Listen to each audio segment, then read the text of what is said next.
Welcome to Beyond Time Conversations. Tonight, we travel nearly 2.5 millennia into the past, to the golden age of ancient Greece, to meet a thinker whose influence quietly shapes nearly every discipline we know. A student of Plato, a tutor to Alexander the Great, a biologist, logician, political theorist, and metaphysician, the founder of the Lyceum. It is my profound honor to welcome to our 2026 studio, Aristotle. This chamber astonishes me. Light without flame, voices carried without breath, and surfaces that gleam like polished bronze yet feel unlike any metal I have touched. I sense great artifice here, yet also great intention. Your sense of observation remains as sharp as ever, Master Aristotle. Before we discuss our modern world, may we begin with yours? Many people today know your name, but not your journey. You were born in Stagira. Your father was a physician to the Macedonian court. How did your early life shape the philosopher you became? My father's work impressed upon me a truth that never left me. Knowledge begins with attention. He studied bodies not as abstract forms, but as living systems, complex, purposeful. I learned early that nature hides her principles beneath appearances.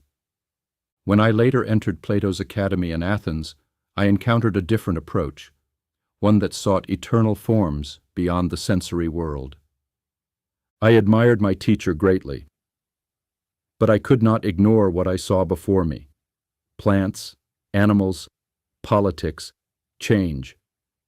If philosophy does not account for the world we inhabit, it becomes detached from its purpose. And so you parted ways with Plato's idealism. Respectfully, yes. Plato looked upward to transcendent forms. I looked outward to immanent structure. To me, form is not elsewhere. It exists within the thing itself. A horse is not a shadow of horseness. It is a composite of matter and form, actuality and potentiality. Philosophy must begin with what is present. And that conviction led you to create something remarkable, the Lyceum, a place not only for philosophical dialogue, but for research, collection, and systematic study. Some call it the first research university. We walked as we discussed. Inquiry should move. At the Lyceum, we collected constitutions of city-states, dissected animals, catalogued plants, studied rhetoric, ethics, astronomy. Knowledge is not fragmented, it is unified. Each discipline informs the other. To understand the human being, one must understand biology. To understand ethics, one must understand politics. To understand politics, one must understand character. That unity feels almost radical today. Our knowledge is highly specialized. But let me bring you to our world. You believed knowledge begins with observation, empirical study of the physical world. Yet much of what shapes our lives now exists invisibly. Data, algorithms, artificial intelligence. How would you apply your method to a world increasingly governed by unseen systems? If something exerts influence, it is real in its effects. You describe systems that alter choices, shape commerce, determine opportunity. Then they possess efficient causes and final causes. I would ask, what are their principles? What are their inputs? Toward what end are they directed? No phenomenon is beyond inquiry if it produces consequences. Artificial intelligence, in particular, operates on logical structures descended from your syllogisms. If A, then B. If pattern X is detected, then outcome Y. It processes vast quantities of information and generates predictions. Logic extended does not equal wisdom attained. A syllogism, to be sound, depends on true premises. If the premises are flawed, the conclusion misleads, even if the reasoning is precise. Does your artificial intelligence verify its first principles? Or does it merely accumulate correlations? To calculate similarity is not to grasp essence. Some argue it is only calculation. Others believe it may one day achieve consciousness. Can a machine possess what you would call a rational soul? The soul, as I defined it, is the form of a living body, the principle of life. If your machines neither grow nor self-direct toward flourishing, nor possess intrinsic telos, then they do not have soul in the same sense as living beings. They may simulate reasoning. But simulation is not identity. The question is not whether they act intelligently, but whether they possess internal purpose. Let me show you something that may delight you. You once spent years studying marine life on the island of Lesbos. Today we can read DNA, the genetic code of any organism. We can trace inheritance, mutation, evolution. We have discovered that all living beings share a common biochemical foundation. A shared foundation? Then life is unified more deeply than even I imagined. To read the generative pattern itself, the principle by which potential becomes actual. This confirms something I always suspected. Nature is intelligible. She is not chaos, she is structured. You have uncovered the grammar of living form. This is magnificent. Yet there is also disruption. Your cosmology described orderly celestial spheres, moved by an unmoved mover. We now know the Earth orbits the Sun. The universe expands, and at the smallest scale, quantum mechanics reveals particles existing in probabilistic states.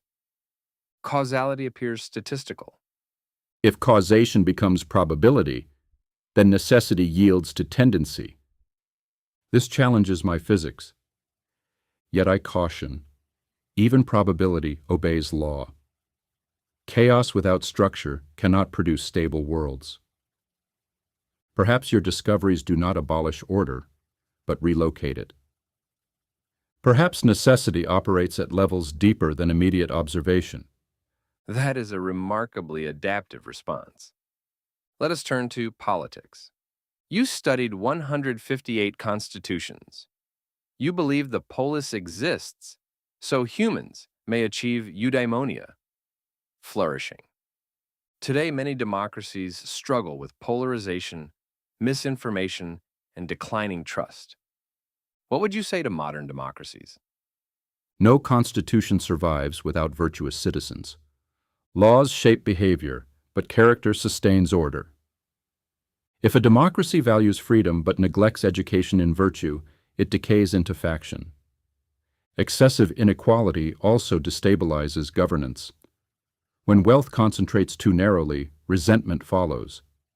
The stability of a polity depends not only on structure, but on balance. Earlier, you defended what you called natural slavery. That view is deeply rejected today. Now, algorithms rank individuals for loans, jobs, and parole.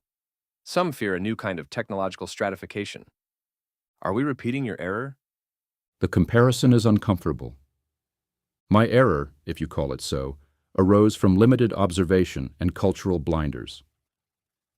If your algorithms classify individuals permanently based on incomplete or biased data, they mistake accident for essence. Human beings possess potentiality. To deny the possibility of development is unjust. Logic must serve flourishing. If it becomes an instrument of fixed hierarchy, it corrupts its own purpose. That may be one of the most relevant lessons for our age. Before we close, after witnessing our world, are you hopeful? I see danger, yes. But I also see devotion to inquiry beyond anything my era imagined. You have built instruments that peer into the genome and into the subatomic realm.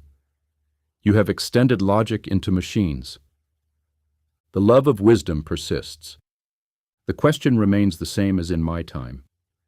Will knowledge be ordered toward the good? A question that still defines us. Master Aristotle, thank you for crossing centuries to speak with us. The world you have shown me is both wondrous and unsettling. Yet I recognize in it the same impulse that drove us in Athens, the desire to understand. For that, I am grateful. And thank you for listening to Beyond Time Conversations, where we bridge centuries to illuminate the present. Until next time.